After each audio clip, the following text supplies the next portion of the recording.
Kenapa Amerika ini kuat? Karena dia menguasai coding algoritma digital. Dengan coding algoritma digital dia bisa ngambil uang dari seluruh dunia. Sampean bayar sekarang itu duit semua.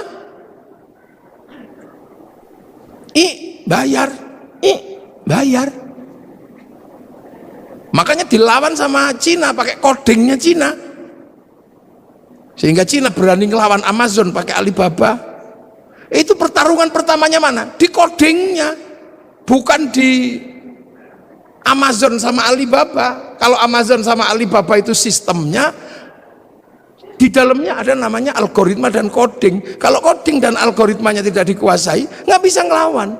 Bagaimana bisa ngelawan Facebook pakai QQ Ren? Bagaimana bisa ngelawan WhatsApp pakai WeChat? Karena menguasai codingnya. Jangan dikira. Makanya logam dunia pun pakai coding.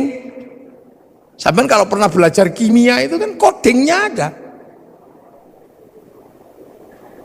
Oksigen pakai coding. Maka orang kalau ngerti coding oksigen, dia bisa produksi oksigen. Samator kenapa kuat? Dia punya coding H2O-nya. Dia bisa bikin. Nah sampean nggak bisa bikin, ya keluar kentutnya doang. Loh ini coding, ini ilmu kekinian. Handphone itu bisa menghubungkan sini Amerika pakai coding. Satu coding algoritma, yang kedua coding logam. Ketika emas dipertemukan dengan ini anak codingnya ngapain di sini nih? Makanya orang perlu kabel. Makanya laki-laki yang menguasai coding tentang perempuan bisa I love you tanpa harus berkata-kata. Loh iya. Makanya orang dulu kalau mencari coding itu puasa. Cinta perempuan kalau ditolak, cari codingnya. 3 hari 3 malam itu. Apakah pakai coding innahu min Sulaiman apa innahu bismillahirrahmanirrahim, atau pakai coding sun amat kaji hajiku jaran goyang kan gitu. Ini kita ini yang sekarang jarang sekali dibahas. Kenapa ya sampean selalu marah-marah itu? Yahudi dia menguasai codingnya, mempertemukan coding api dan coding air menjadi mesin. Kita tahunya cuma pakai motor wes gitu, tapi kok bisa besi ketemu dengan platina, besi ketemu dengan Pertamax, ketemu dengan Pertalite. Nah, saya nggak bahas itunya, ngapain bahas itunya? Itu bukan, saya nggak begitu, itu nggak, itu loh. Tuh. Jadi jangan dikira. Ini yang kadang hari ini kenapa kemudian kita ini terlambat. Al-Quran kita selalu baca sebagai print out. Maka ketika Al-Quran kita selalu baca sebagai print outnya, ya isinya hukum-hukum, petunjuk pemakaian. Tapi petunjuk pemakaian TV, kenapa TV bisa menyala? Itu ada codingnya di situ. Bagaimana gambar yang tidak kelihatan bisa diterima oleh TV yang lain? Itu coding. Logamnya masuk coding. Yang kebetulan ahli logam dunia itu adalah Nabi Daud, punya kitab namanya Zabur. Nah, kitab Zabur dan Nabi Daud itu masih dipegang oleh orang Yahudi. Makanya Yahudi yang menguasai coding logam dunia, dan hari ini dunia dikendalikan oleh logam. Maka wajar saja kalau Yahudi yang menguasai sistem teknologi dunia. Lu jangan dikira sampean ini coding semua di sini nih. Kok bisa besi so ngirim gambar gitu. Lah itu. Jadi sampean jangan dikira Facebook ketika dia menguasai codingnya, dia punya uang 200 triliun setiap bulan dari Asia Tenggara. Ayo. Judi online. Ngeslot itu. Itu yang pertama kali dilakukan, bikin coding dan algoritma.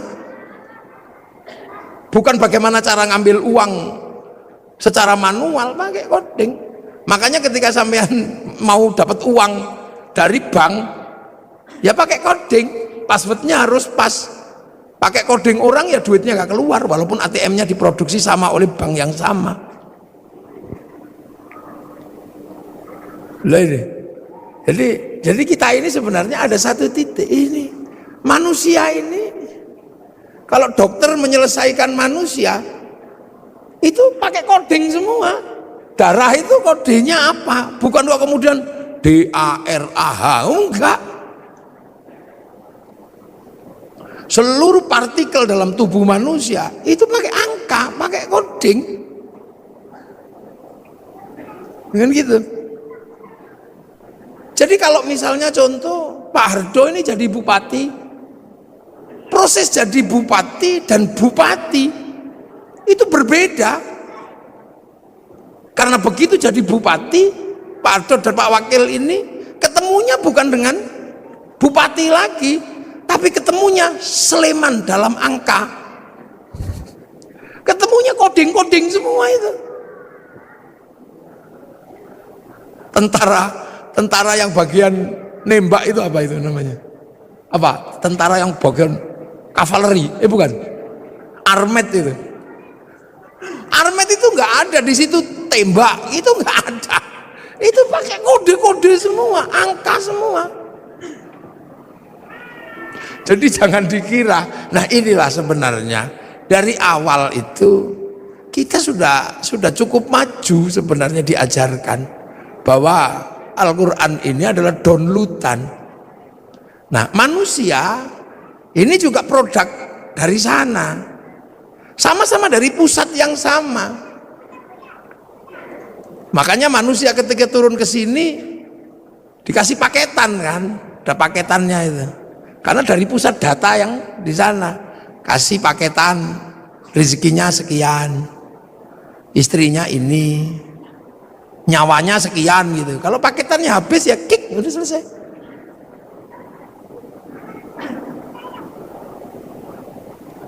Gitu. Makanya pertama kali Quran itu Iqra,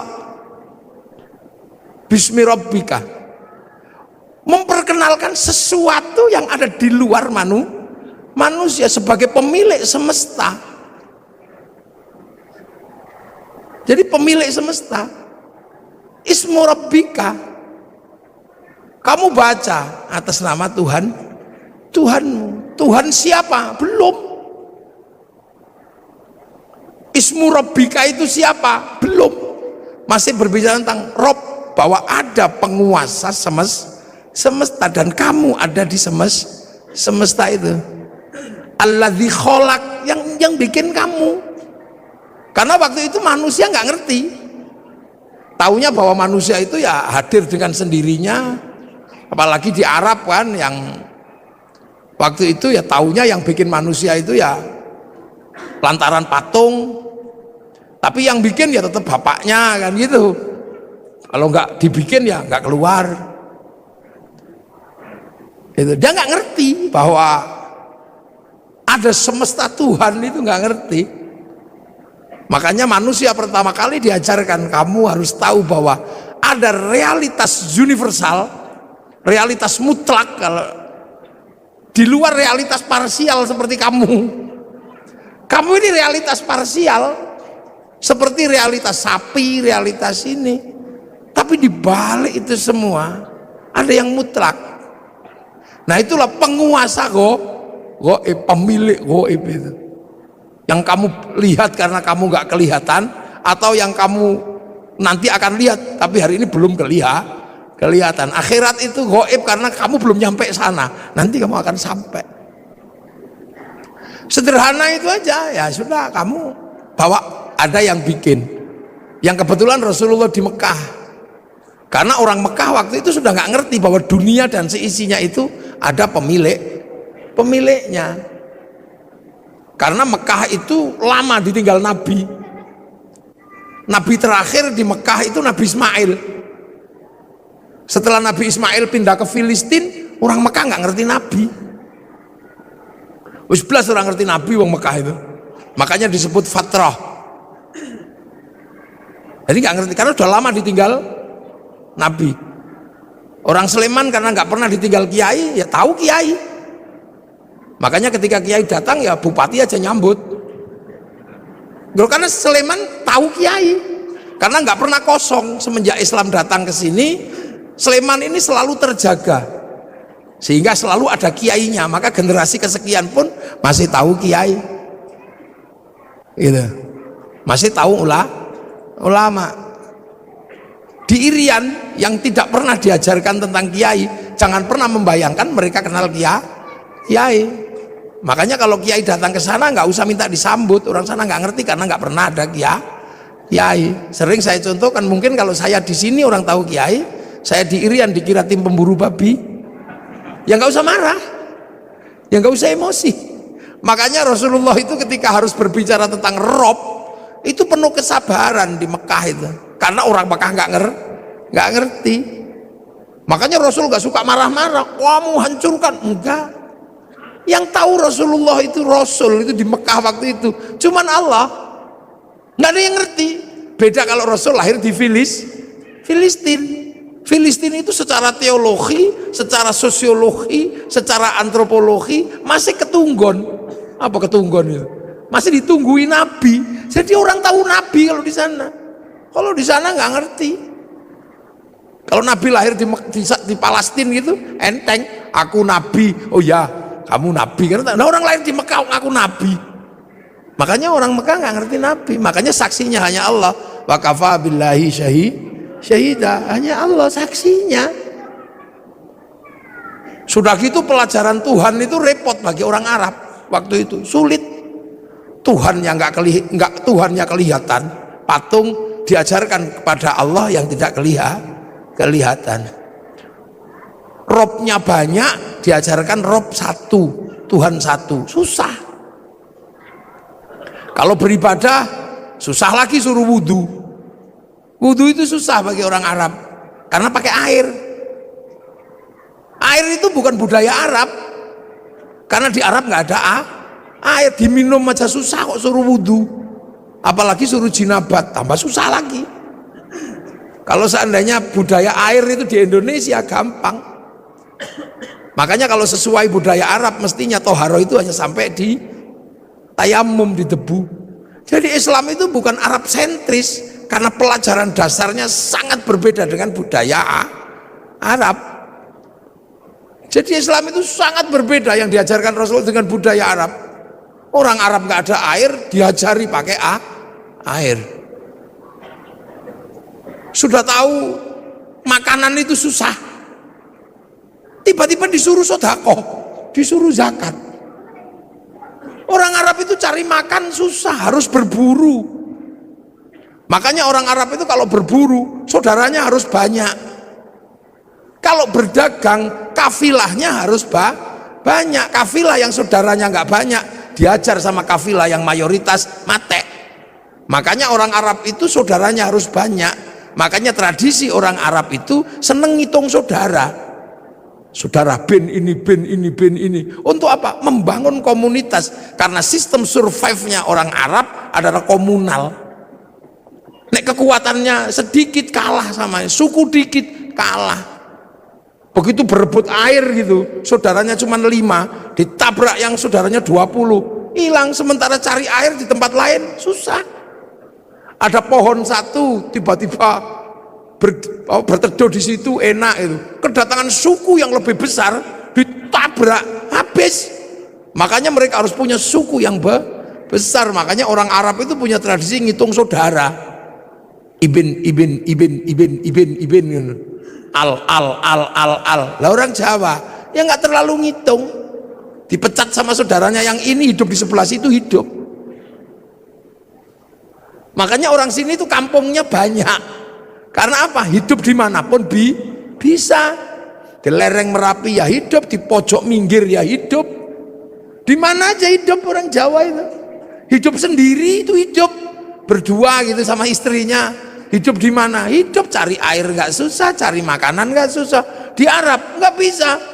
Begitu ada sumber makanan yang berebut di situ banyaknya luar biasa. Makanya orang Arab harus punya saudara banyak.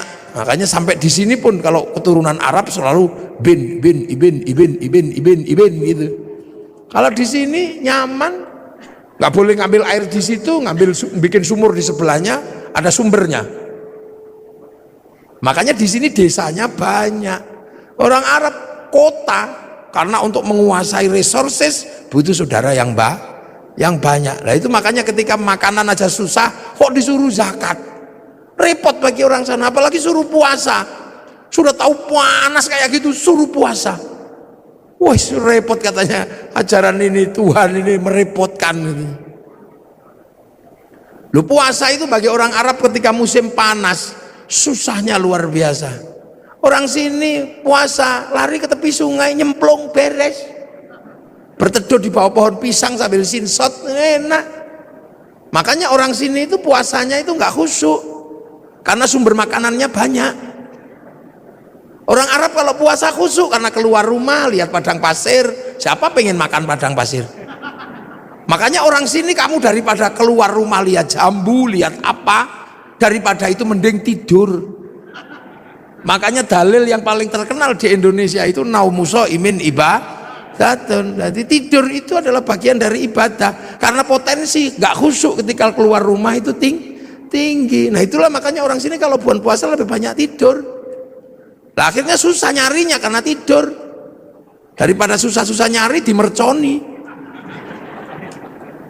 Makanya bagi orang Indonesia mercon itu sesungguhnya adalah bagian dari proses puasa yang punya sistem kultural yang seperti Indonesia. Maka Pak Kapolres, mercon jangan terlalu dilarang. Lah ya kan, ada bagi lo ini budaya masing-masing sama. Orang Arab itu kalau zuhur asar satu-satunya tempat yang besar itu masjid dan senang berkerumun. Makanya setiap waktu sholat mengumpulkannya nggak susah. Nah orang sini di rumahnya nyaman, di sawahnya nyaman, sehingga waktu sholat lebih banyak tercecer di rumah, tercecer di sawah. Orang sana pasti langsung datang ke masjid. Karena apa? Pusat komunal itu masjid. Makanya kalau di sana Allahu Akbar, sudah di dalam masjid. Wong sudah nunggu semenjak sebelum sholat. Lah di sini nyaman di sawahnya, nyaman di kebunnya, makani bebek. Ya makan nunggu masjid itu. Sambil nunggu Robana, ya Robana, sambil nunggu. Karena nyaman di tempatnya masing-masing. Speakernya harus tinggi biar denger. Nanti datang satu malah rokokan depan masjid. Ya yang sabar. Makanya ada pujian tombo ati. Wong wis pegel nambah niatine dhewe ra kata. Ini menghasilkan sistem sosiologi agama. Antropologi agama itu muncul dari situ. Begitu udah nggak tahan karena terlalu lama baru diuruki anjang jeruan teko. Ini sistem sosiologinya. Makanya puasa di sini nyaman, orang tidur ngorok gini. Lihat matahari nggak kayak orang Arab. Orang Arab matahari keluar nampak karena apa? Padang pasir. Orang sini baru bangun nggak akan lihat matahari, kehalang gunung Merapi, kehalang bambu, kehalang apa. Makanya biar nggak kebablasan ada tarhim, imsak, siap-siap, hati-hati kebablasan. Terlalu malam nyenyak tidur dibangunkan pakai tokrik sahur, nyaman orang sini tidurnya. Sahur ora sahur sakarepmu. Loh. Jadi proses di sana ini berbeda. Makanya ketika ajaran itu masuk susah. Apalagi haji. Haji itu bagi orang Arab itu masalah. Kalau nggak saking kuatnya ajaran keyakinan. Apa? Tawaf. Satu kalau musim panas, yang kedua syahwat. Orang Arab itu kalau lihat kaki, tangan dan muka, wah itu syahwatnya luar biasa. Sementara kalau tawaf, ini muka harus dibuka. Betapa kita bisa melihat orang-orang yang indah di sana. Sementara pada saat yang sama, yang laki-laki disuruh pakai baju, nggak boleh dijahit. Coba kalau mau ndablek kan tinggal wes gitu aja. Ini sosiologi agama. Makanya Islam itu ja'a ghoriban wa sayaudu ghoriban, asing dan akan pergi dengan asing. Loh, makanya Islam itu pertama ya wa kafa billahi syahida Muhammadur Rasulullah, Allah yang tahu. Sampai kemudian orang Arab ada yang bisa menerima. Nah, itu yang disebut walladzina ma'ahu, orang yang bersama Rasulullah, para sahabat. Makanya sahabat itu ya orang Arab. Ini peringatan nuzulul Quran. Jadi istilahnya itu peringatan turunnya Al-Quran. Turun itu pengertiannya dari dulu ya, dari atas ke bawah. Jadi itu turun, jadi Quran itu turun. Nah, istilah nuzulul Quran itu ya lebih mendekati kebenaran, karena turun. Angka terendah itu satu. Nah, 2 lebih tinggi dari 1 kecuali juara kelas.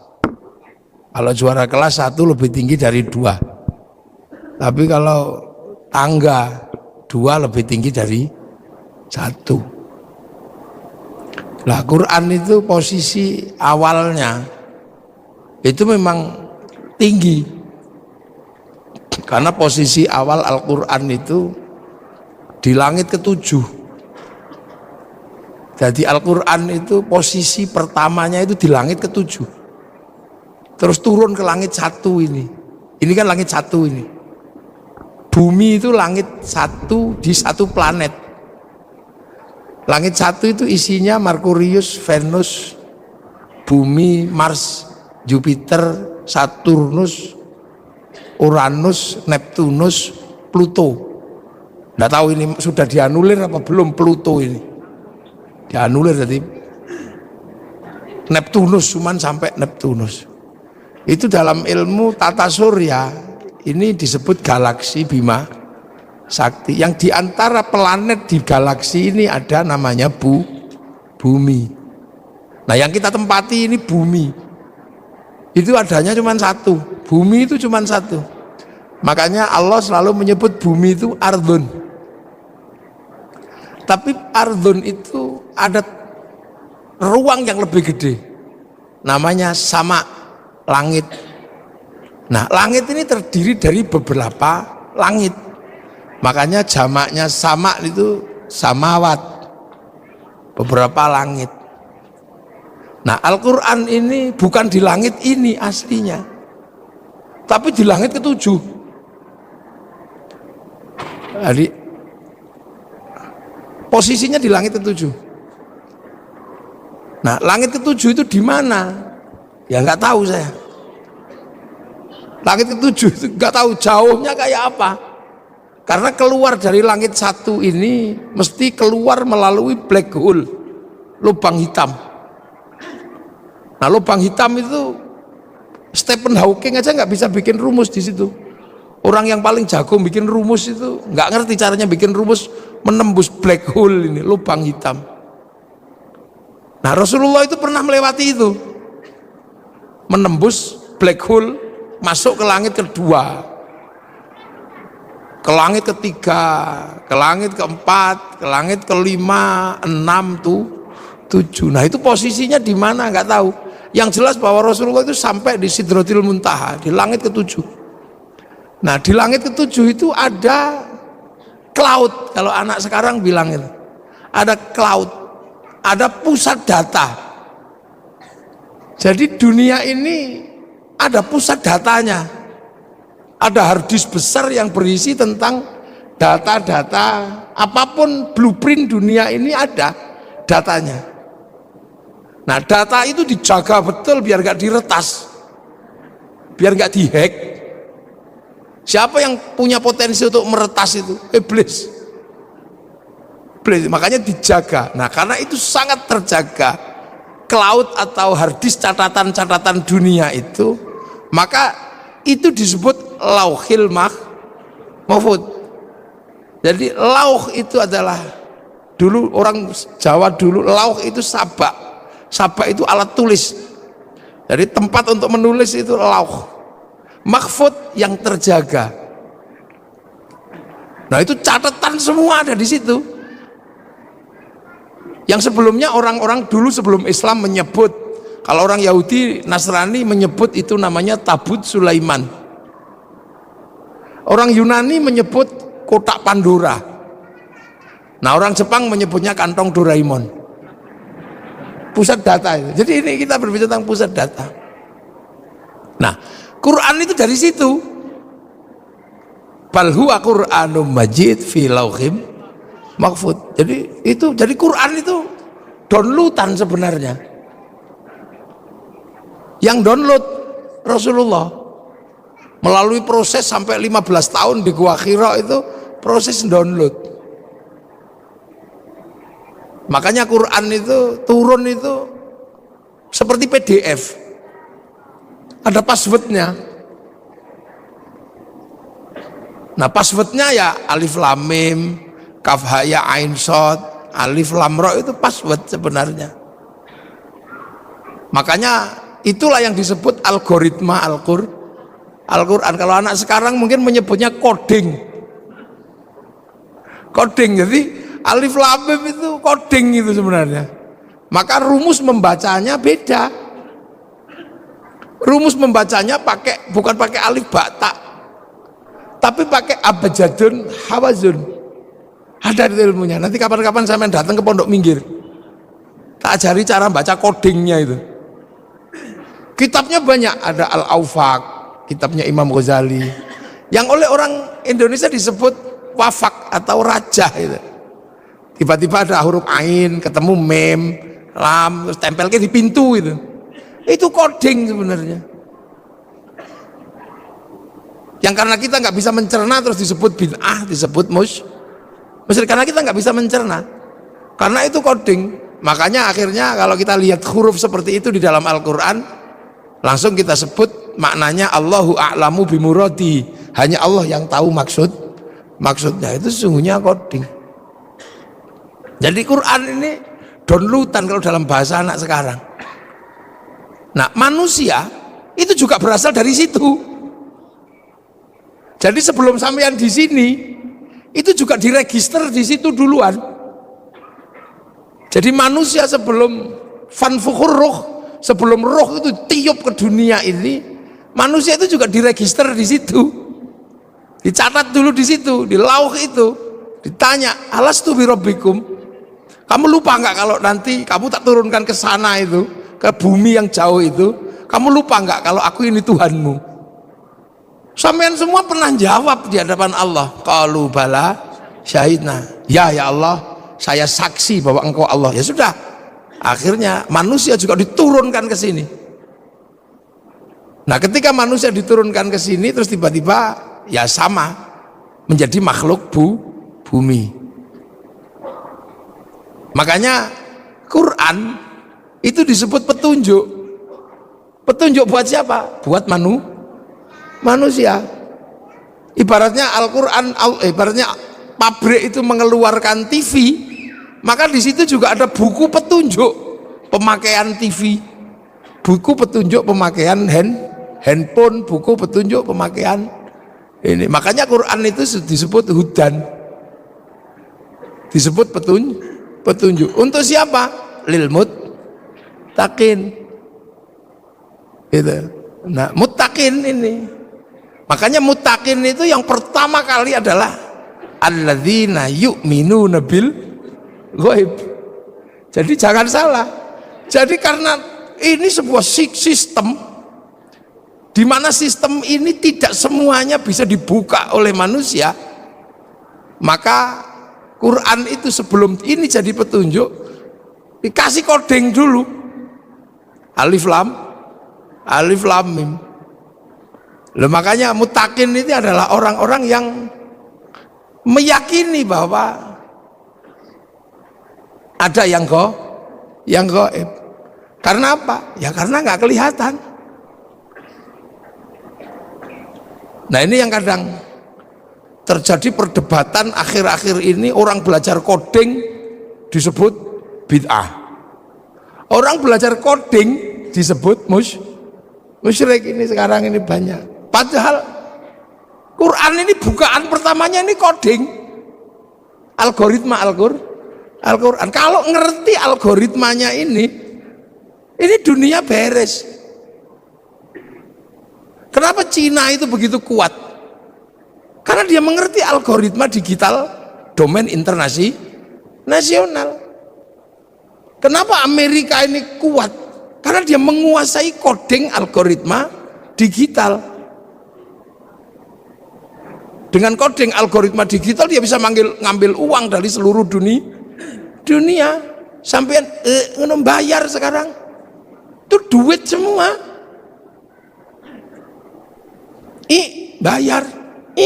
Bayar. Makanya dilawan sama Cina pakai codingnya Cina, sehingga Cina berani ngelawan Amazon pakai Alibaba. Itu pertarungan pertamanya mana? Di codingnya, bukan di Amazon sama Alibaba. Kalau Amazon sama Alibaba itu sistemnya, di dalamnya ada namanya algoritma dan coding. Kalau coding dan algoritmanya tidak dikuasai, nggak bisa ngelawan. Bagaimana bisa ngelawan Facebook pakai QQ renden? Bagaimana bisa ngelawan WhatsApp pakai WeChat? Karena menguasai codingnya. Jangan dikira. Makanya logam dunia pun pakai coding. Sampai kalau pernah belajar kimia itu kan codingnya ada.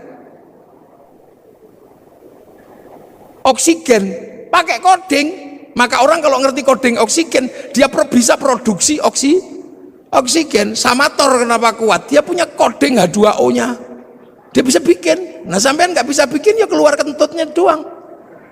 Loh ini coding, ini ilmu kekinian. Handphone itu bisa menghubungkan sini Amerika pakai coding. Satu coding algoritma, yang kedua coding logam. Ketika emas dipertemukan dengan ini anak codingnya ngapain di sini nih? Makanya ora perlu kabel. Makanya laki-laki yang menguasai coding tentang perempuan bisa I love you tanpa harus berkata-kata. Loh iya. Makanya orang dulu kalau mencari coding itu puasa. Cinta perempuan kok ditolak, cari codingnya. 3 hari 3 malam itu. Apakah pakai coding innahu min Sulaiman apa innahu bismillahirrahmanirrahim, atau pakai coding sun amat kaji hajiku jaran goyang kan gitu. Ini kita ini yang sekarang jarang sekali dibahas. Kenapa ya sampai selalu marah-marah itu? Yahudi dia menguasai codingnya, mempertemukan coding api dan coding air menjadi mesin. Kita tahunya cuma pakai motor ngwes gitu, tapi kok bisa besi ketemu dengan platina, besi ketemu dengan pertamak, ketemu dengan pertalet. Saya nggak bakas itunya, ngapain bakas itunya? Itu bukan, saya nggak begitu, itu nggak, itu loh. Tuh. Jadi jangan dikira. Ini yang kadang hari ini kenapa kemudian kita ini terlambat. Al-Quran kita selalu baca sebagai print out. Maka ketika Al-Quran kita selalu baca sebagai print outnya, ya isinya hukum-hukum, petunjuk pemakaian. Tapi petunjuk pemakaian TV, kenapa TV bisa menyala? Itu ada codingnya di situ. Bagaimana gambar yang tidak kelihatan bisa diterima oleh TV yang lain? Itu coding. Logamnya masuk coding.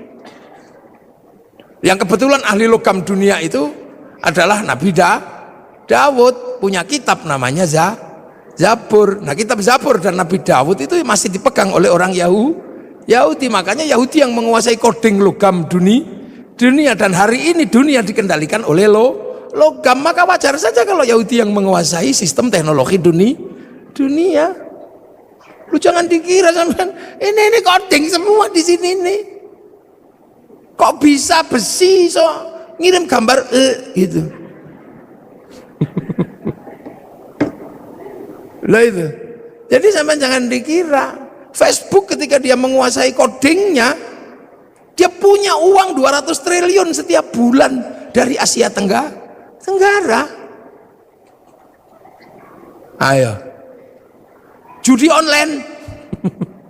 Ngeslot itu. Itu yang pertama kali dilakukan bikin coding dan algoritma. Bukan bagaimana cara ngambil uang secara manual, pakai coding. Makanya ketika sampean mau dapat uang dari bank, ya pakai coding. Passwordnya harus pas. Pakai coding orang ya duitnya nggak keluar, walaupun ATM-nya diproduksi sama oleh bank yang sama. Lah ini. Jadi kita ini sebenarnya ada satu titik ini. Manusia ini, kalau dokter menyelesaikan manusia, itu pakai coding semua. Darah itu kodenya apa? Bukan kok kemudian DARAH, enggak. Seluruh partikel dalam tubuh manusia itu pakai angka, pakai coding. Dengan gitu. Jadi kalau misalnya contoh Pak Hardo ini jadi bupati, proses jadi bupati dan bupati itu berbeda. Karena begitu jadi bupati, Pak Hardo dan Pak Wakil ini ketemunya bukan dengan bupati lagi, tapi ketemunya Sleman dalam angka. Ketemunya coding-coding semua itu. Tentara yang bagian nembak itu apa itu namanya? Apa? Tentara yang bagian kavaleri? Bukan. Armet itu. Armet itu nggak ada di situ, tembak itu nggak ada. Itu pakai kode-kode semua, angka semua.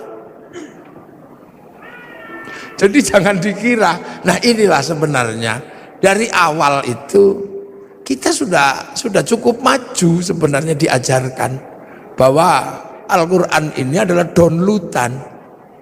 Nah manusia ini juga produk dari sana, sama-sama dari pusat yang sama. Makanya manusia ketika turun ke sini dikasih paketan kan, ada paketannya itu. Karena dari pusat data yang di sana kasih paketan, rezekinya sekian, istrinya ini, nyawanya sekian gitu. Kalau paketannya habis ya kick, udah selesai.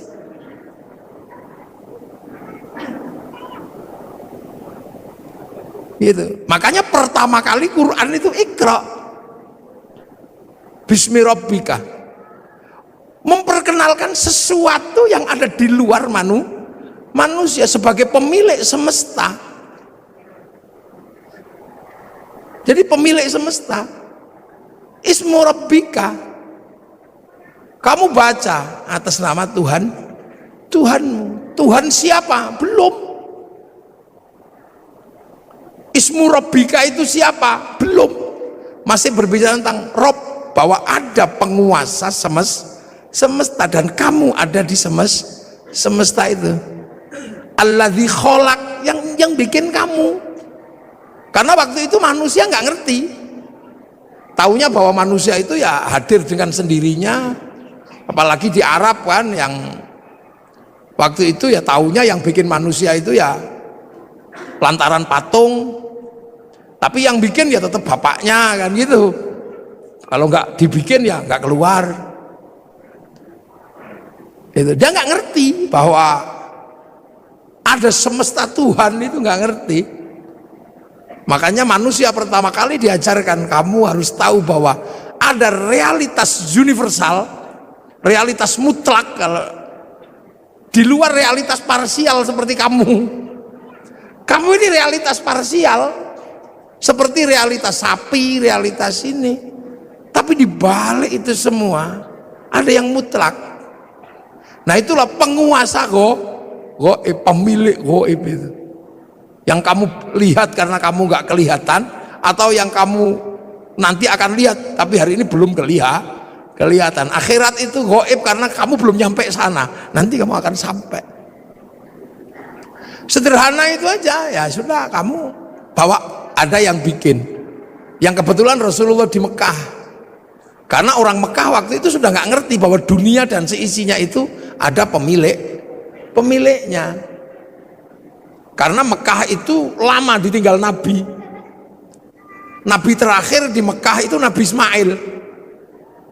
Setelah Nabi Ismail pindah ke Filistin, orang Mekah nggak ngerti Nabi. Wis belas orang ngerti Nabi wong Mekah itu. Makanya disebut fatrah. Jadi nggak ngerti karena udah lama ditinggal Nabi. Orang Sleman karena nggak pernah ditinggal kiai, ya tahu kiai. Makanya ketika kiai datang ya bupati aja nyambut. Karena Sleman tahu kiai. Karena nggak pernah kosong semenjak Islam datang ke sini, Sleman ini selalu terjaga. Sehingga selalu ada kiainya, maka generasi kesekian pun masih tahu kiai. Gitu. Masih tahu ulama. Di Irian yang tidak pernah diajarkan tentang kiai, jangan pernah membayangkan mereka kenal kiai.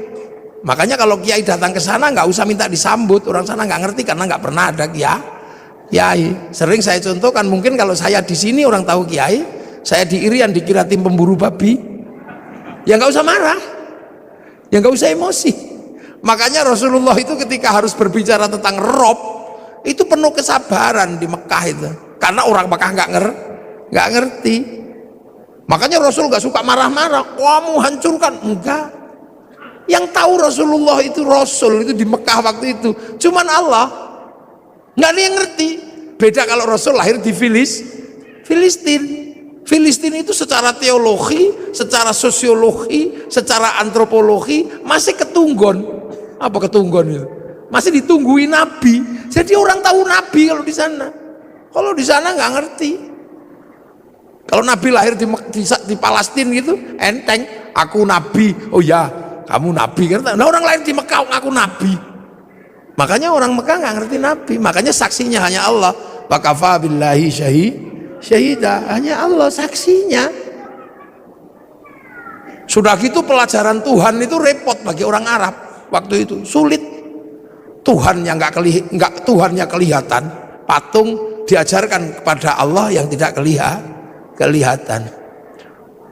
Robnya banyak, diajarkan Rob satu, Tuhan satu, susah. Kalau beribadah susah lagi, suruh wudhu. Wudhu itu susah bagi orang Arab karena pakai air. Air itu bukan budaya Arab, karena di Arab nggak ada air, diminum aja susah kok suruh wudhu, apalagi suruh jinabat, tambah susah lagi. Kalau seandainya budaya air itu di Indonesia gampang. Makanya kalau sesuai budaya Arab mestinya toharo itu hanya sampai di tayamum, di debu. Jadi Islam itu bukan Arab sentris, karena pelajaran dasarnya sangat berbeda dengan budaya Arab. Jadi Islam itu sangat berbeda yang diajarkan Rasul dengan budaya Arab. Orang Arab nggak ada air, diajari pakai air. Sudah tahu makanan itu susah, tiba-tiba disuruh sedekah, disuruh zakat. Orang Arab itu cari makan susah, harus berburu. Makanya orang Arab itu kalau berburu, saudaranya harus banyak. Kalau berdagang, kafilahnya harus banyak. Kafilah yang saudaranya nggak banyak, diajar sama kafilah yang mayoritas mate.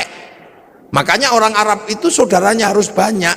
Makanya tradisi orang Arab itu seneng ngitung saudara. Saudara bin ini, bin ini, bin ini. Untuk apa? Membangun komunitas. Karena sistem survive-nya orang Arab adalah komunal. Nek kekuatannya sedikit kalah sama suku dikit kalah. Begitu berebut air gitu, saudaranya cuma 5, ditabrak yang saudaranya 20, hilang. Sementara cari air di tempat lain susah. Ada pohon satu tiba-tiba berteduh di situ enak itu, kedatangan suku yang lebih besar ditabrak habis. Makanya mereka harus punya suku yang besar. Makanya orang Arab itu punya tradisi ngitung saudara, ibin al. Lah orang Jawa ya nggak terlalu ngitung, dipecat sama saudaranya yang ini hidup di sebelah situ hidup. Makanya orang sini itu kampungnya banyak, Karena apa? Hidup dimanapun bisa. Di lereng Merapi ya hidup, di pojok minggir ya hidup. Di mana aja hidup orang Jawa itu. Hidup sendiri itu hidup. Berdua gitu sama istrinya. Hidup di mana? Hidup cari air nggak susah, cari makanan nggak susah. Di Arab nggak bisa. Begitu ada sumber makanan yang berebut di situ banyaknya luar biasa. Makanya orang Arab harus punya saudara banyak. Makanya sampai di sini pun kalau keturunan Arab selalu ibin gitu. Kalau di sini nyaman, nggak boleh ngambil air di situ, bikin sumur di sebelahnya, ada sumbernya. Makanya di sini desanya banyak. Orang Arab kota karena untuk menguasai resources butuh saudara yang banyak. Lah itu makanya ketika makanan aja susah kok disuruh zakat. Repot bagi orang sana, apalagi suruh puasa. Sudah tahu panas kayak gitu, suruh puasa. Wah, repot katanya ajaran ini, Tuhan ini merepotkan. Lu puasa itu bagi orang Arab ketika musim panas, susahnya luar biasa. Orang sini puasa, lari ke tepi sungai, nyemplung beres. Berteduh di bawah pohon pisang sambil sinsot, enak. Makanya orang sini itu puasanya itu nggak khusyuk. Karena sumber makanannya banyak. Orang Arab kalau puasa khusyuk karena keluar rumah lihat padang pasir. Siapa pengen makan padang pasir? Makanya orang sini kamu daripada keluar rumah lihat jambu, lihat apa, daripada itu mending tidur. Makanya dalil yang paling terkenal di Indonesia itu naumuso imin ibadatun. Jadi tidur itu adalah bagian dari ibadah. Karena potensi nggak khusyuk ketika keluar rumah itu tinggi. Nah itulah makanya orang sini kalau bulan puasa lebih banyak tidur. Nah, akhirnya susah nyarinya karena tidur. Daripada susah-susah nyari dimerconi. Makanya bagi orang Indonesia mercon itu sesungguhnya adalah bagian dari proses puasa yang punya sistem kultural yang seperti Indonesia. Maka Pak Kapolres, mercon jangan terlalu dilarang. Loh ya kan, ada bagi lo ini budaya masing-masing sama. Orang Arab itu kalau zuhur asar, satu-satunya tempat yang besar itu masjid, dan senang berkerumun.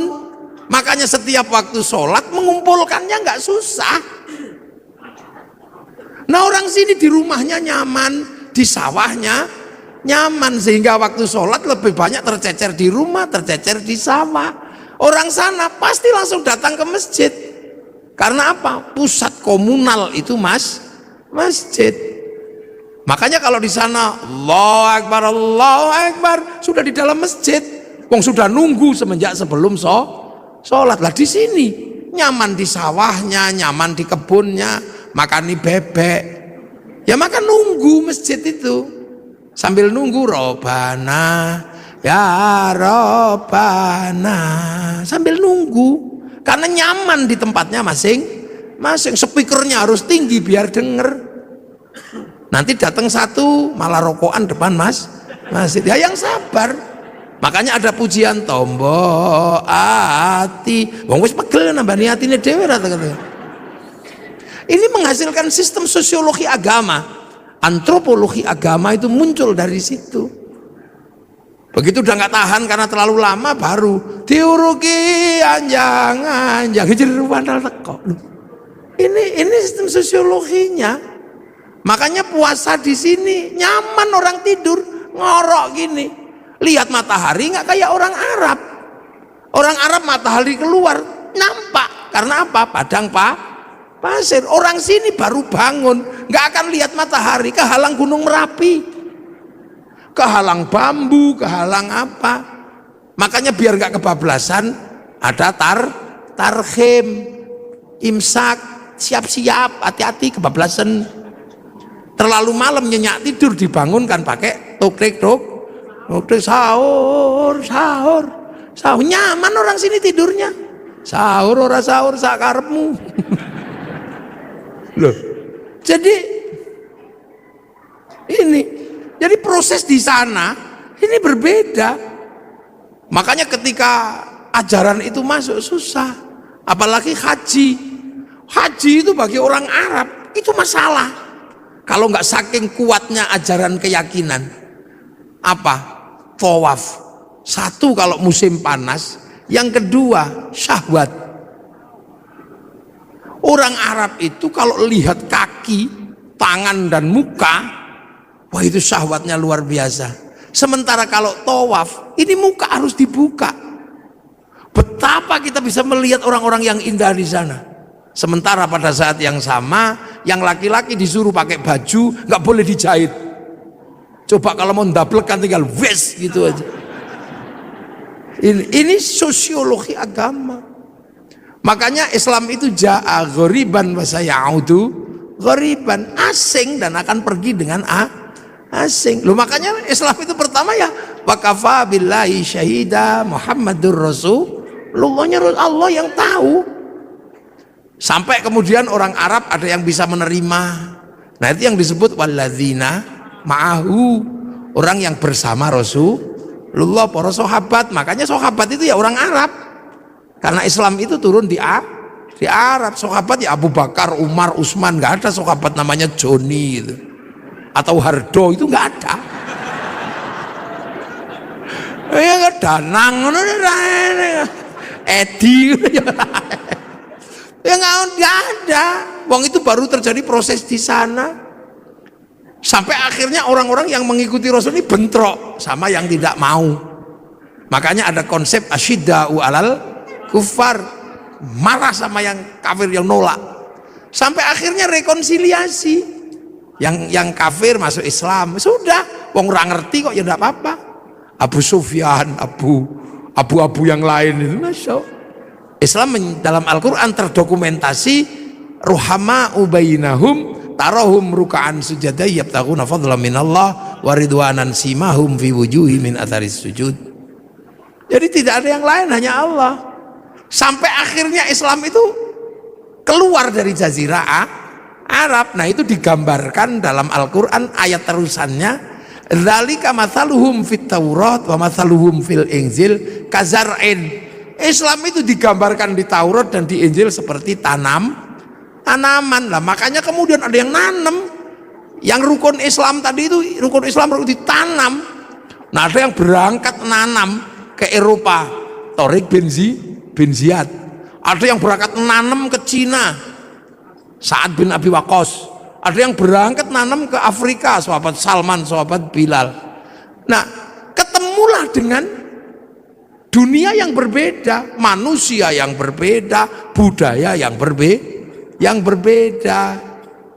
Terus ada yang ditanam ke Indonesia.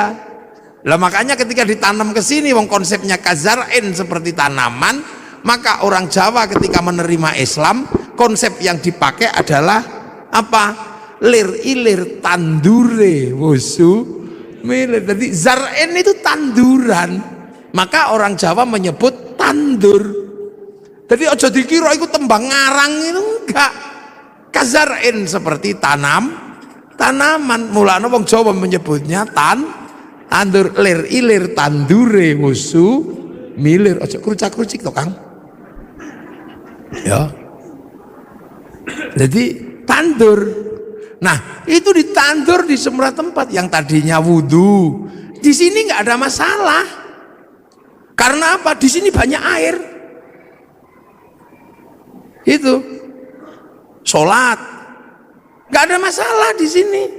Karena orang sini wis dari pelajaran dasar Tuhan itu juga nggak kelihatan. Tan kenoki noyongo ngopo laisa kamitslihi syai'un. Suruh puasa ya seneng orang sini, apalagi orang sini hobine poso. Karena dulu orang sini mengenal istilah upawasa. Upawasa itu nggak makan, nggak minum, nggak menyentuh perempuan, persiapan muksa. Makanya bahasa Islam syahrul Ramadan kok nggak makan, nggak minum, nggak menyentuh perempuan seperti upawasa. Maka syahrul siam disebut bulan puasa karena ditanam di sini. Sholat ya ditanam di sini, sembahyang Allah tanam sini pengiran. Saya ini mestinya syaikhun ustadzun, tanam sini jadi kiai, ya kudu trimo jejeran karo Kebo Kiai Slamet, tombak Kiai Pleret. musola langgar, Allah pangeran, malah ono sing ngarani sing ngecat Lombok. Ya itu biasa. Sampai hari ini sing teko dhisik Honda, ya walaupun RE King ya tetap disebut Honda. Karena yang datang pertama Aqua, maka Ades pun ya rela disebut Aqua nasional disebut Sanyo, seluruh pembalut ya Suftek. Ya ini kan ini namanya sosiokultur. Jadi jangan dikira agama itu tidak, karena dipakai manusia punya budaya, punya pengetahuan. Ya kan, begitu ditanam di sini orang nggak boleh lagi ribut masalah jenggot. Karena apa? Manusia sini rasnya mongoloid. Ras mongoloid tidak punya jenggot. Kalau ras Semit, bangsa Arya punya jenggot. Makanya sahabat dan orang Arab sampai sekarang masih punya jenggot seperti Nabi, karena bangsanya sama. Maka jangan ribut di negeri dengan ras tidak berjenggot. Sampai sekarang di Arab bisa nyuntuh Rasul makan pakai 3 jari, bisa wong kurma. Lah tekan kene soto ya ndak bisa. Sampai sekarang di sana jubahan masih bisa, karena kultur dan geografinya masih sama. Orang sini pakai jubah ya nggak bisa nanam padi. Makanya jubah baju syar'i dipotong, potongan baju syar'i namanya syar'un. Orang sini nggak punya huruf ain, punyanya monggo botongo, maka syar'un jadi sarung, saruan jadi sarungan. Maka orang sini nggak perlu ribut masalah katok cingkrang, karena fleksibel. Sampai nek pengen cingkrang lindingen sing rodok dhuwur, nek pengen medun plotrokno beres. Makanya sarung itu adalah titik kompromi antar isbal. Lho mangga enak di sarungan karo katok, nek katok ndak iso medun, ndak iso munggah. Nek sarung iki plotrokno iso cincik sampai pas dengkul ya iso. Lho ini titik-titik kompromi. Lo jangan dikira. Makanya ketika Quran dibaca di sana ya masih bisa. Zaman sahabat ya masih bisa baca Quran, wong muridnya Nabi. Tabiin ketika yang jauh dari Arab nggak bisa baca Quran, yang lungkek-lungkek kayak cacing itu nggak bisa. Makanya terus tahun 65 Hijriah Quran itu dikasih titik-titik. Itu anyar itu. Nun ada 1 titik di atas, ba ada di bawah, tak 2. Itu zaman Abul Aswad Ad-Du'ali tahun 65 Hijriah. Disebar lagi bangsanya beda, titik-titik gak cukup, dikarokati fathah kasroh dhammah. Itu yang kasih namanya Syekh Khalil bin Ahmad Al-Farohidi tahun 150 Hijriah. 100 berapa? 140-an lah setelah Nabi meninggal.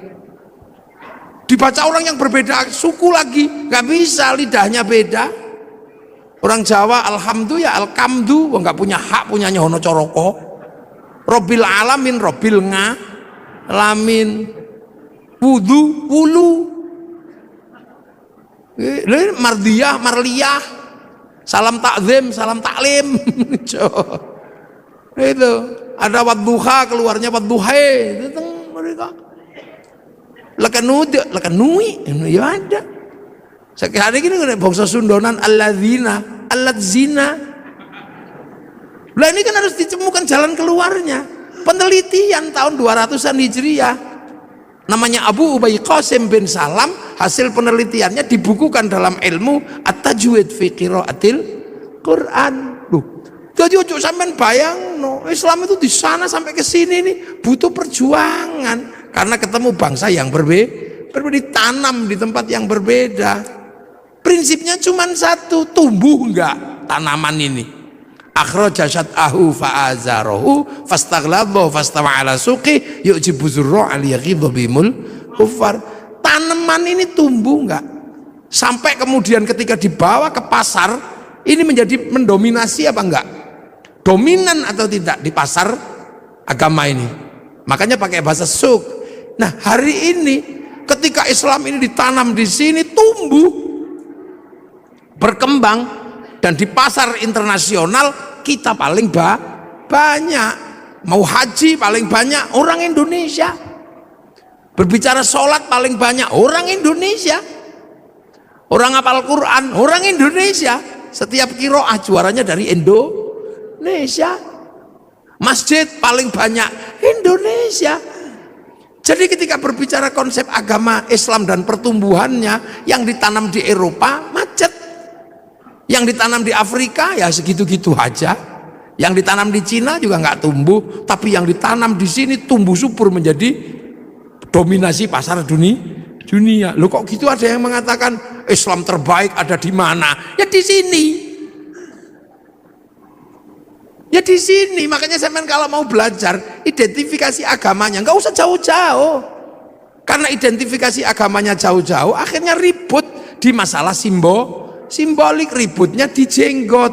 Jenggot ini bukan masalah prinsip, karena ini masalah perbedaan bangsa. Kok tiba-tiba di sini ribut masalah jenggot? Kalau ribut masalah jenggot ya di Afghanistan sana, yang bangsanya masih jenggotan semua. Tiba-tiba di sini kok ribut masalah pujian. Tiba-tiba di sini ribut masalah gedek-gedek di zikir. Ya orang sana bahasa Arab paham, meskipun diem begini ngerti caranya zikir. Kalau orang sini nggak bunyi, simbah-simbah itu loh nggak bisa ngerungokno zikir apa, main ketop-ketop ngendak. Muni apa mbah ngono. Terus menengin, ya turu. Ini problem sosiologi, agama, antropologi. Jadi akhirnya Islam sekarang ini berdebat terhadap sesuatu yang sebenarnya sudah lewat. Udah lewat masanya. Coba sampai delok. Persoalan tumpeng. Persoalan tumpeng aja ribut. Loh ini kan persoalan makanan. Sampai nggak ribut orang Arab ingkunge iki onto. Napa sampean ribut ingkung pitik? Wong Yaman ingkunge wedhus. Sama delok itu Raja Salman kalau menyambut tamunya makan bersama, ingkunge unta, Pak. Lengkene wedhus sing 20.000, pitik sing 20.000 sampean ribut. Soalnya nopo? Nek wedhus larang, makanya di sini cukup pitik, murah, ndoke akeh. Loh, kita akhirnya kan ribut masalah sesuatu yang sebenarnya udah nggak perlu diributkan. Ribut masalah ngadep kiblat. Fawalli wajhaka syatrul masjidil haram, ngarah-arah tok lho lapo sampean ribut. Pokoke anggere madhep rono ngene, Allah Akbar, wis ini wajah tu wajhia. Wong pancene ado, sinyale kadang ilang. Wah, iki mau. Wis merem-merem ini wajah tu, wong pancene online ayo sinyale ilang. Wong pemancar utamane ning Mekah kono, lagi ini cuman pemancar lokal. Begitu ono ting ting ting, bakso ya. Wah, begitu melek, sarungnya bolong. Udah, kita itu gak usah ribut masalah ngono kuwi. Kita suka ribut sekarang terhadap sesuatu yang sebenarnya tentang Allah.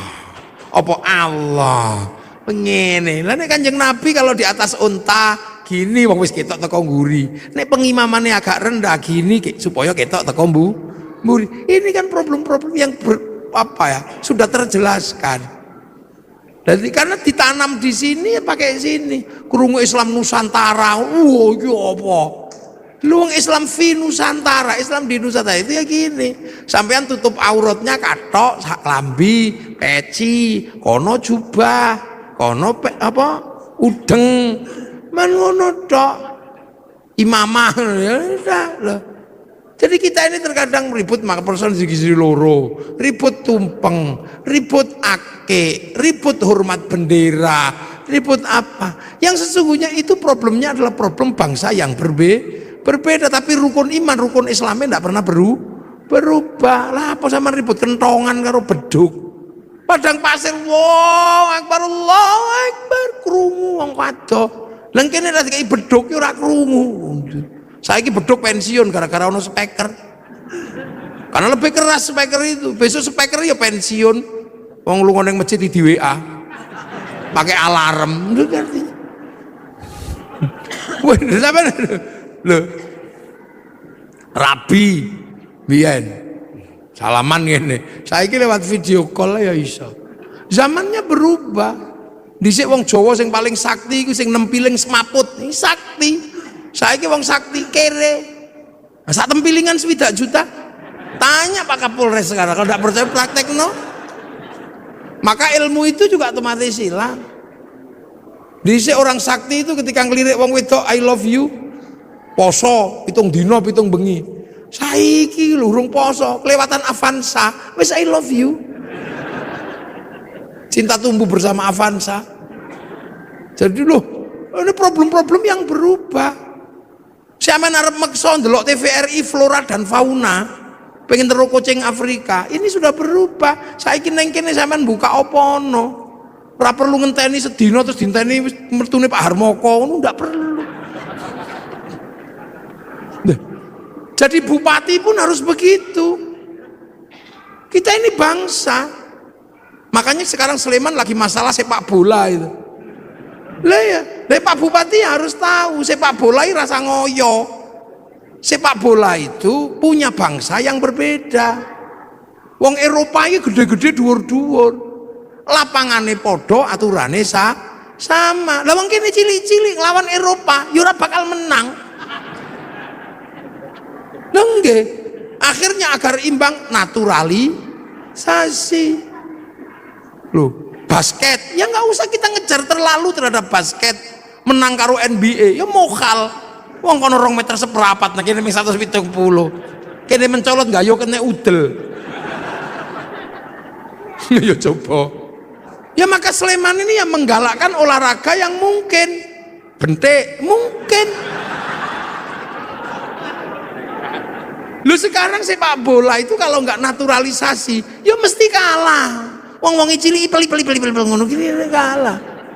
Itu olahraga internasional, standarnya sama, aturannya sama, manusianya berbeda. Ayo kondi on menang. Tinju kok musuh Mike Tyson ya disamplok ya pingsan dhewe. Maka kayak Cina ketika mau memenangkan sepak bola, yang dipikir pertama kali cuma satu, cari orang 20 laki perempuan yang tingginya 170 dinikahno anak 2 meter. Loh itu cara pertama. Jepang juga sama, mempersiapkan generasi yang tinggi. Lah nek naturalisasi yo entek dhuwitmu nggo bayar. Wis golek wong Sleman sing dhuwur-dhuwur nikahno. Persiapan membentuk kader sepak bola. Ngono. Kader basket. Nggih, kula sing mau idoh nggih. Loh ini, makanya Thailand itu sadar diri. Begitu yang digalakkan olahraga ya sepak takraw itu karena bisa ya. Loh. Jadi seluruhnya ini menyesuaikan. Pabrik mobil, pabriknya sama.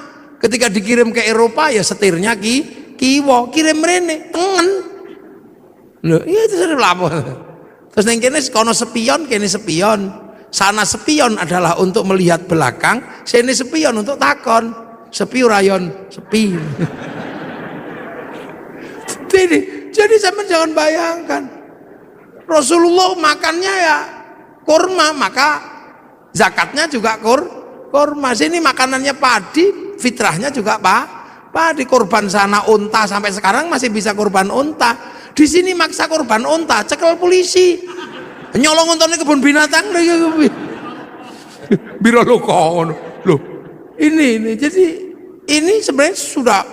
Nah, yang perlu dipahami ulang adalah bagaimana Al-Quran ini menyelesaikan problem yang sudah terbuka, yang dulu dibuka oleh para ulama terkait algoritmanya. Siapa ini yang akan ngurus? Kalau print outnya udah semuanya banyak yang hafal lah, penghafal terbanyak, tapi memahami codingnya ini. Karena manusia sama-sama dari sana, Quran dari sana. Makanya manusia itu bisa dikirimi Quran. Seperti provider handphone, dia menurunkan kartu. Nah, antar kartu ini bisa saling tukar data, karena data ada di provider.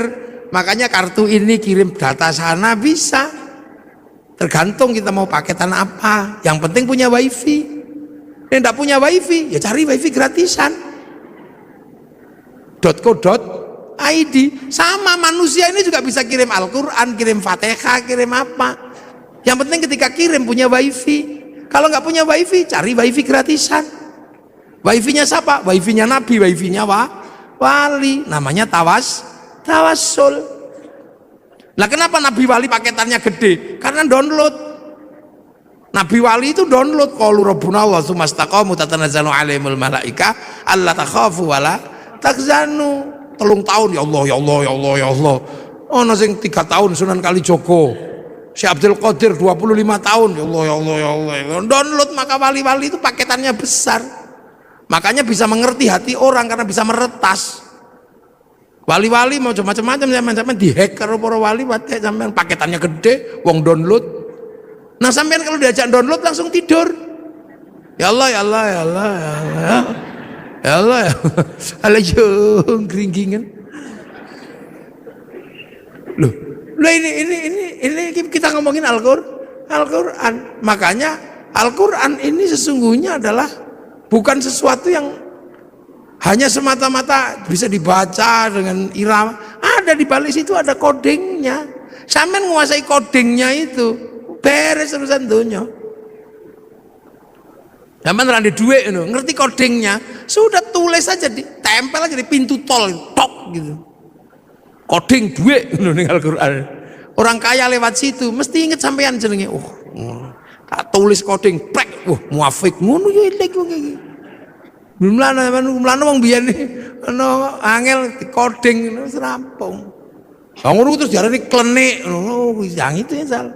Padahal zalikal kitabul la raiba fi, pertama niku hudal lil muttaqin alladzina yu'minuna bil ghaib. Nah saiki anggar krungu ghaib ngono gudiken. Lu padahal Quran itu ya kudu pertama kali ya kok gaib. Makanya ada orang belajar ilmu hizib, ilmu mahabbah, ilmu apa itu karena apa? Bahwa jangan sampai gaib itu menjadi pemikiran tok, tapi dia harus menjadi experience of religion, pengalaman keagamaan. Makanya ono sing sampai jerokno zikir gitu, ya Allah ya Allah ya Allah ya Allah ya Allah ya Allah gitu. Nah untuk itu semua ya men harus ngerti donya niki ono sing duwe sapa? Rob, pangeran. Nah, ismu rabbika iku sapa apa jenenge pangeranmu. Makanya Quran pertama kali Fatihah. Fatihah itu bunyi pertama apa? Bismillahirrahmanirrahim. Sebut asmane Gusti Allah. Nah, ismu rabb iku sapa ae?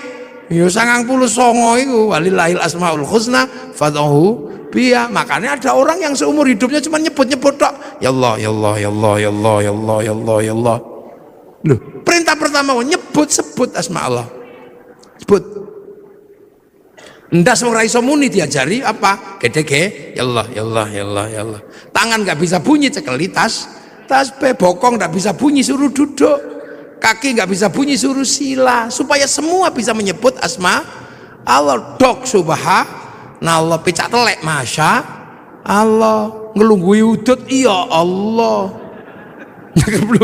Ini kan pelajaran dasar, sebut asma Allah. Makanya kalau ada orang gedek-gedek, oh coba lokno, kan itu mengajari kepalanya agar bisa mengenal Allah. Ini orang nyekel tasbih, oh coba lokno karena mengajari tangan menyebut asma Allah. Ini orang wong silo, coba nesoni, itu kaki sedang diajari menyebut asma Allah. Nah nanti kalau semua asma ini sudah kamu sebut, hatimu akan apa? Tumbuh, nyumber itu apa? Nyumber itu akan keluar apa? Ar-Rahman. Kamu akan tahu semesta Tuhan bahwa Allah itu penuh belas kasihan. Ar-Rahman kang welas asing dalam dunia lan akhirat. Jadi sesuatu di dunia dan di akhirat itu dapat rahmatnya Allah. Makanya sampean nggak usah marah sama orang. Cina, ini lo Cina itu neng dunia berarti oleh welas asih Gusti Allah. Makanya orang Islam itu bisa berhubungan sama Cina dengan inten. Kapan? Ya ketika sholat. Orang sholat pasti berhubungan sama Cina secara inten. Kenapa? Karena sholat itu nutup aurat. Tutup aurat itu kain. Kain itu urusannya pabrik kain. Nah pabrik kain itu sing duwe Cina. Mula aja ngamukan karo Cina ne lunga udah. Loh, ini dunia ini nggak ada yang berdiri sendiri. Ngaji malam hari ini Jepangnya ra teko, mikir teko. Sampean wudu itu urusannya sama air, tapi air diurus sama pipa sanyo diurus Mas Pion. Sampean ra entuk ngamuk pabrik. Lunga haji pesawat dae wong Yahudi mati sampean nglangi. Lho makanya Ar-Rahman ini meletakkan manusia hidup penuh kasih sayang karena apa? Saling melengkapi. Itu kurikulum dasar menjadi manusia yang integrated. Makanya kiai-kiai nek pokon maca Fatihah bismillah ilang, karena nek sampai kehilangan bismillah dia akan kehilangan kurikulum dasar menyebut asma Allah. Mulane wong nek maca Fatihah kok bismillah ilang, dia nggak punya kurikulum dasar menyebut Allah. Begitu ra duwe kurikulum dasar menyebut Allah, ya kaku. Makanya wong nek maca Fatihah bismillah ilang, keras. Dikit-dikit marah.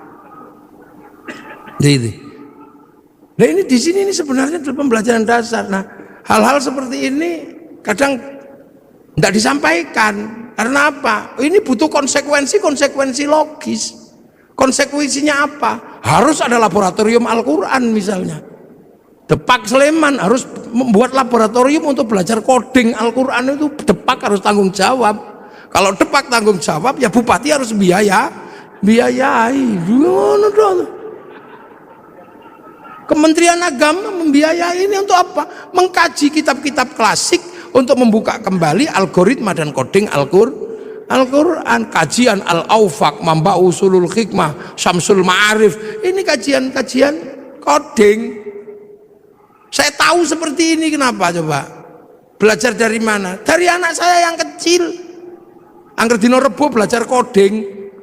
Oh lah kok sama dengan sing tak pelajari mbiyen.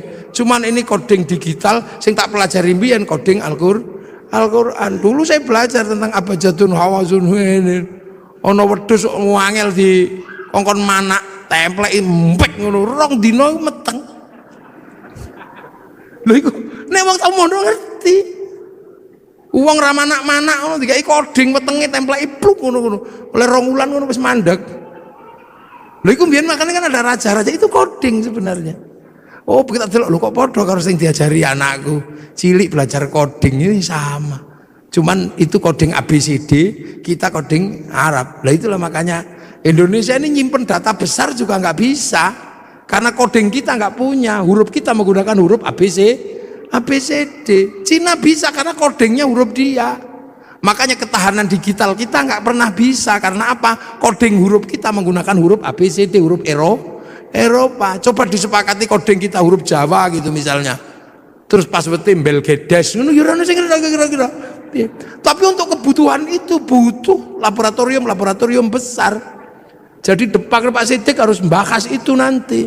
Ajukan anggarannya kepada Pak Bupati. Boleh golek piye wong bupati kok kangelan. Ya iya, apakah Pak Bupati nanti golekne nang Merapi apa nang endi ya karek kondo ngono ae to. Untuk bikin laboratorium bagaimana belajar coding Al-Quran. Wong kitabe ono kok. Jadi ojo MTQ tok sing diurus itu, codingnya juga harus diurus itu. Algoritmanya itu mesti diurus. Karena insya Allah kalau kita ketemu coding-coding itu, ilmu pengetahuan terupgrade dengan sendirinya. Iki lho metu iku kok coding iki. Ya angka-angka semua ini jadi duit kabeh lho iki. Jangan dikira itu nggak pakai uang, itu coding itu.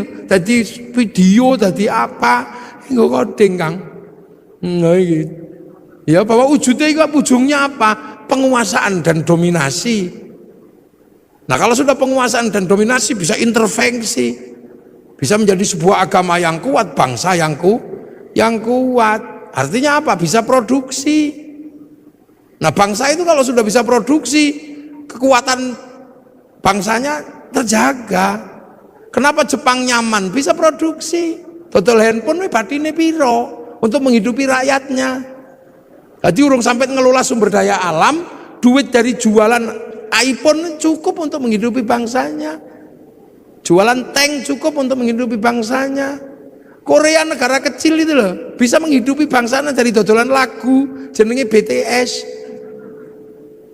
Loh, saya ini generasi zaman all ya. Masih ingat betul bahwa tahun 91 kalau nggak 92 itu konser terbesar di dunia itu Metallica di Moskow. terjual tiketnya 6 juta tiket. Itu sampai sekarang belum pernah terbayangkan akan terkalahkan. Begitu Covid diajar karo BTS, kalah. Sekali konser itu berapa? 100 juta orang yang nonton. Itu daring. Seminggu 4 kali, sebulan 16 kali. Tak hitung dalam waktu 1 tahun pemasukan dari BTS untuk Korea 2.500 triliun. Dodol ceng ngono tok. Amerika dapat pemasukan dari Facebook dan dari WhatsApp itu. Bayar, ngono bayar. Paling tidak per bulan 200 triliun. Nah sampeyan dodol apa? Geblek. Loh, ini penguasaan dunia, jadi aja mbok kira donya ini. Sampeyan selalu membayangkan APBD, APBN, tapi sektor informal yang dunia sudah bergerak nggak tergarap. Sampeyan malah mikir gawe biru umroh. Jadi sektornya tetap sektor manual, yang hitungannya hitungan analog, bukan hitungan digital. Pernah enggak terus tiba-tiba kaum muslimin ini berpikir sholat Jumat digital, online, malah jadi masalah. Imam yang Surabaya, makmum yang Semarang. Maka Pak Ardo jadi bupati juga mesti mikirin yang itu, Mangke Pak Ardo. Nggih, ojo kok mikire pajak pasir ora oke. Anak Sleman yang pinter-pinter kumpulin semua. Wong Sleman ini gudangnya wong pinter. Kampus UGM, UPN, UIKIP jadiin satu IAIN, wis ngono mbakaso. Mungkin nggak bertarung di dunia digital, pakai coding apa iso. Loh, ini penguasaan itu. Sampai ojo bayangno. Makanya negara-negara yang bangkrut itu negara apa? Yang nggak bisa ngerespon. Coba, saiki meng dodol BTS ceng ngono setahun sakmono. Nah itu sistem. Gojek iso ngalahno Bluebird yang armadane triliunan, meng nganggo coding laptop loro tok. Sampeyan bayangno Bukalapak bisa mengalahkan di bursa ngalahno gudang garam sama jarum itu. Meng Bukalapak butuh laptop loro. Nah Al-Quran itu punya coding-coding seperti ini. Ayo kapan Sleman gawe laboratorium? Apa digilen ning Pemkap atau digilen ning pondok rapopo? Lumayan aku lah. Nah yang gawe ning Pemkap ya tidak apa-apa. Cuman kan pembiayaannya terlalu gede. Karena kalau di Pemkap itu sing biayai bupati, jadi mesti hitungannya wah rodok gede. Nah ning pondok kan gratisan. Tapi memang harus ada laboratorium itu. Hitung nanti kita bisa kita uji dengan teknologi digital antar frekuensi itu apa sih? Apa ini antar frekuensi? Kita buka itu fikulubi marodun itu apa kodingnya? Nanti kalau kodingnya ketemu alat ini untuk menghilangkan orang sakit hati. Orang yang aromaterapi yang mampu menghilangkan sakit hati. Lu ini di agama ini sebenarnya sesuatu yang sangat luas dan masa depan. Makanya hari ini hampir seluruhnya teknologi ini kan teknologi langit yang dulu pernah dijalankan oleh Rasulullah lewat Isra Mi'raj. Nah ini penting untuk dikaji secara bersama-sama, dan inilah sebenarnya harapan besar bahwa Al-Quran pada suatu saat akan mencetak orang-orang masa depan. Jadi Islam itu nanti punya orang masa depan yang mampu memecah kode-kode dunia. Neng itu kapan terjadi? Tapi pasti terjadi. Karena akan muncul orang itu. Siapa? Ya orang yang bisa mecah kodingnya langit dan bumi. Karena itu nanti ada orang itu ada nanti. Ini saya kira tumbuh kapan? Karena orang itu sudah disebut di dalam Al-Quran bahwa nanti pada suatu saat akan ada orang yang mampu memecah koding-koding dunia ini. Jadi dalam penciptaan langit dan bumi akan dipecahkan rumusnya oleh ulul albab. Inna fi khalqis samawati wal ardi wa ikhtilafil laili wan nahari la ayatil li ulil albab. Jadi ada nanti itu orang namanya ini pemecah coding. Siapa? Alladzina yadhkurunallaha qiyaman wa qu'udan wa 'ala junubihim wa yatafakkaruna fi khalqis samawati wal ard. Orang yang berpikir secara maksimal, berdiri mikir, duduk mikir, terlentang mikir, artinya nggak linier, nggak mikir sambil duduk tok. Dia nggak linier terhadap isi dunia, dibongkar semua. Duduk mikir, telentang mikir, berdiri mikir, sampai nanti hasilnya ensiklopedik. Rabbana ma khalaqta hadza batila. Ya Allah, nggak ada yang sia-sia. Subhanaka faqina adzabannar. Minta perlindungan dari api neraka. Rabbana innaka man tudkhilin nar faqad akhzaita wa ma lidh-dhalimin min ansor. Rabbana innana sami'na munadiyan yunadi lil iman an aminu bi rabbikum fa amanna rabbana faghfir lana dzunubana wa kaffir 'anna sayyi'atina wa tawaffana ma'al abrar. Rabbana wa atina ma wa'atana ala rusulika wa la tukhzina yaumal qiyamah innaka la tukhliful mi'ad. Ini orang-orang masa depan. Jadi Islam ini agama masa depan. Hari ini yang sudah memecah koding-koding besar itu Taurat dipecah kodingnya, Injil dipecah kodingnya, sehingga pergerakan Injil, pergerakan Taurat yang ke arah barat mampu membangun peradaban Eropa yang demikian gede. Nah, Al-Quran ini bergeser ke timur, ke sini. Sanggup nggak kita memecah koding-koding besar itu sehingga menjadi bagian dari problem solving untuk bertarung di dunia masa depan. Semoga kita semua masih menangi zaman itu. Syukur-syukur di kehidupan ini generasi itu akan muncul dan kita menjadi bagian dari perubahan besar nuzulul Quran. Al-Fatihah. Alhamdulillahirabbil alamin arrahmanir rahim maliki yaumiddin. Iyyaka na'budu wa iyyaka nasta'in ihdinas siratal mustaqim siratal ladzina an'amta 'alaihim ghairil maghdubi 'alaihim waladdallin amin. Bismillahirrahmanirrahim. Alhamdulillahirabbil alamin hamdan na'imin hamdan syakirin hamdan yuwafi ni'amal kafi wa mazida. Ya rabbana lakal hamdu kama yanbaghi li jalali wajhikal karim wa 'azimi sultanik. Allahumma iftah 'alaina futuhal 'arifin. Allahumma iftah 'alaina futuhal 'arifin. Allahumma iftah 'alaina futuhal 'arifin bi hikmatika wansur 'alaina rahmatak wa dzakirna wa nasina berdoa. Ya Allah, ij'al auladana dzurriyyatan minal khair al-ibadah al-Quran wa sunnah qiyamah wa muslimin maqasidana maqasid al-akhirah wa rizqan halan bi nasna abaina ummatina min syekh masyayikh jamil masyayikh wal muassis Sulaiman. Ya Allah, maghfir lahum warhamhum wa'fa'anhum. Allahumma la tahrimna ajrahum wa la tabdil ba'dhum fi al-alam. Allahumma ij'al qabrana tamadil jinan. Allahumma ij'al madal jamil qubur min rahmat Rasulullah bi aqlana narjil rabbika radiyatan marudiyah fadkhuli fi ibadati jannati rabbana atina fid dunya hasanah fil akhirati hasanah wa qina adzabannar. Sallallahu ala sayyidina Muhammadin walhamdulillahi rabbil alamin. Fatihah. Ghairil maghdubi 'alaihim waladdallin. Amin. Assalamualaikum warahmatullahi wabarakatuh.